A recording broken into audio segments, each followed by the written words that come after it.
everybody, and welcome to another edition of Pop Culture at Home. Today we are joined by the incredibly talented Judy Greer. Thank you for being here today, Judy. Thanks for having me. And today we are actually talking about, you have a new Audible original series, A Total Switch Show, out May 6th. I got to listen to the first episode. Hilarious. Wild. I haven't heard it yet. Oh, really? No. Oh my gosh. So I was wondering actually what drew you to the project in the first place? You know, like how did you get involved in it? Well, so I did a movie called Buffalo a few years ago with Zoe, and I fell in love with her, as you do when you meet Zoe Deutsch. And so pretty much I would do anything she ever asked me to do. And this was the first thing, hopefully, of many things she will ask me to do. But that's kind of why. I also love the idea that she was doing a project with her mom. I think that's awesome. I've been a fan of her mom's for as long as I can remember, too. So even though I didn't get to meet her yet, I'm going to say yet, I was excited about working with both of them. And I love that they were doing this together. Yeah, definitely. And I was wondering, too, what went into actually recording the comedy podcast for you? Like, what was that process like? Well, it was pretty easy. I mean, we were still kind of in the throes of COVID and the pandemic and quarantine. And so so I do a show called Archer, and there's a studio called Studio Awesome where I record Archer and have been for years. And so unfortunately, like, under normal circumstances, it would be fun for all of us to be together and to record together our scenes. Mm-hmm. But because of the pandemic, we recorded separately. But Zoe was on my earphone, so I could read with her, and she would read the other characters. So I would say that it was like really fun and really easy. But maybe if we get to ever do it again, it will be more fun because we could all be in the same room together. And that's when, like, you know, it's like really. I would say a lot of kudos to all the sound editors and engineers out there that make us sound like we're all together. That's where the real talent is right now with these projects. But it's so fun and magical when you can record together as a cast, and especially in recording booths, because there's something like kind of freeing knowing that there's no audience mm-hmm. watching or anything, and that you kind of feel like you can be a little crazier and uglier and grosser, and that's kind of nice. And you can have that just kind of natural bond with whoever you're chatting with. And yeah. And I know that you mentioned that you have been in contact with Zoe, so you guys were working closely on this project. What was that like, forming that bond with her? Well, I would say that we were already pretty bonded from our movie. So, and she was wearing a lot of hats on this project, and she also produced the movie Buffalo that we did together too. I'd like to mention that. She's a real girl boss. Are we still saying that word? Anyway, I can't keep up. Okay, good. So it was just fun. It's fun to be involved with anything friends are doing because like our time, especially now, is like, you know, we've all, like, I think understood like how precious time is and how precious relationships are. And I think one of the many lessons we've learned in the last year in 2020. And so, like, to be able to help people like realize their dreams, like help create art, help make their visions come alive. Like, I think it's always kind of bonding. Like, you always have you always have that kind of feeling of gratitude for people that are willing to just sign on. Of course. Yeah. And I love too, that whole like women empowerment too with her project. You know that she's also with all these other hats producing it as well. So I love support in that community there.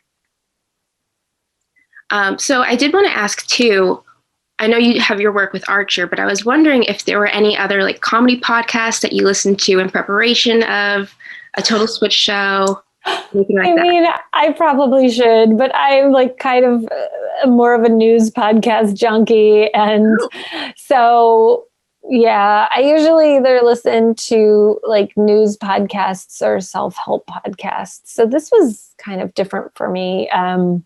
But I kind of generally look at acting as acting. I never think like, oh, I'm doing a TV show or I'm doing a scripted podcast or this is a movie. Like, I kind of just think of it all as acting. So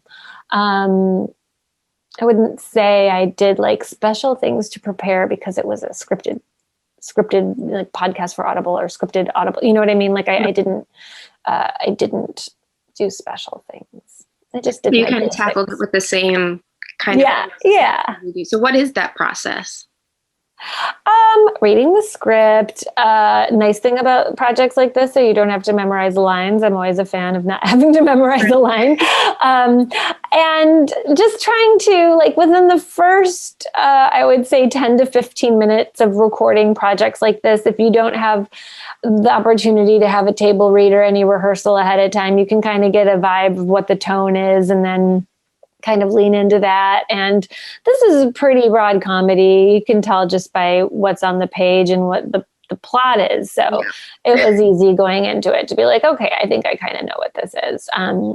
Sometimes if it's harder to understand, like those first 10 to 15 minutes of recording are really important because you're like, what is the director going to tell me? And like, where are we living in this world? Is this like, is this broad comedy? Is this dark comedy? Is this just drama? Like you sometimes don't know, because what I could read and think is really funny, you go to a table read or a record session and you're like, oh, they're taking this very seriously. This is very different. Okay, good to know. So you got the vibe there going on, and the vibe on a Total Switch show is definitely out there in a very exciting way. Yeah.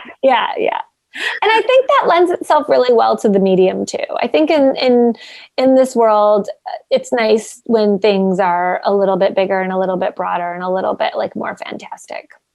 Yeah, because I could definitely tell that it just came to life, and I just felt like I was in the world. So yeah, it came across. I did want to kind of switch gears a little bit because I did see that it's been, I think, less than a week actually since the 17th anniversary of 13 going on 30. I know, yeah. Which I literally could not believe. Me neither. I did also see that Jennifer Garner, she did an interview and she mentioned that you two do still have a close bond today. Yeah. So I was wondering, like, what are some of your fondest memories from this set with Jennifer? There's so many. I mean, she's just so, I guess, I don't know. She's just so happy all the time.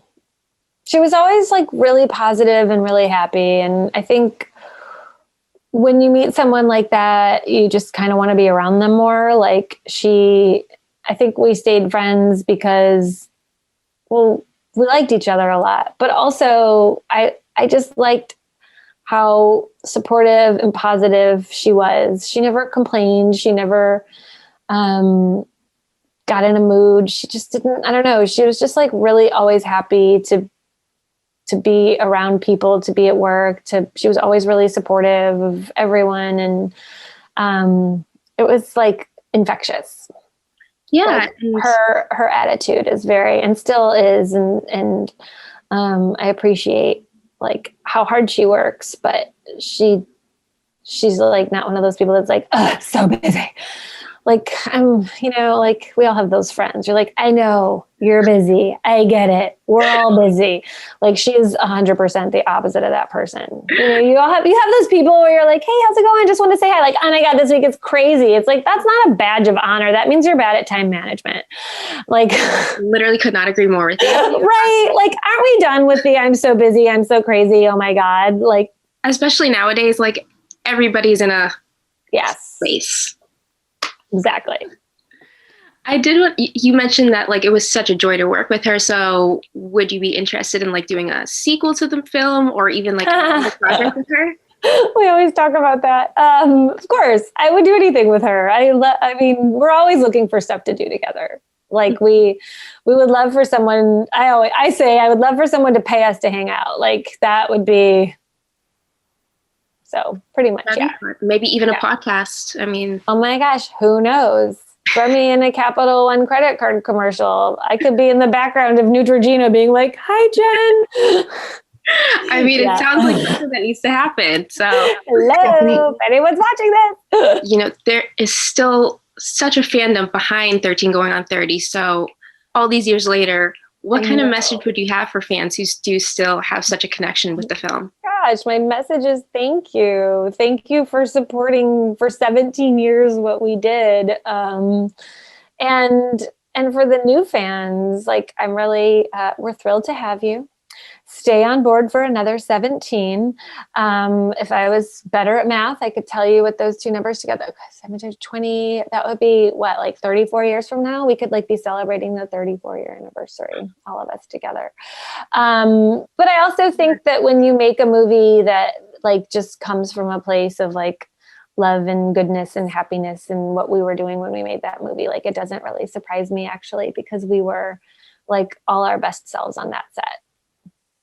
Yeah, and I love that message too. And it's just a positive message. We need more positivity and just happiness in the world. Yes, and exactly. And our wonderful, fearless leader, Gary Winnick, who's no longer with us, like I think it's such a beautiful testament to like his voice and his soul living on. So that makes me like double happy.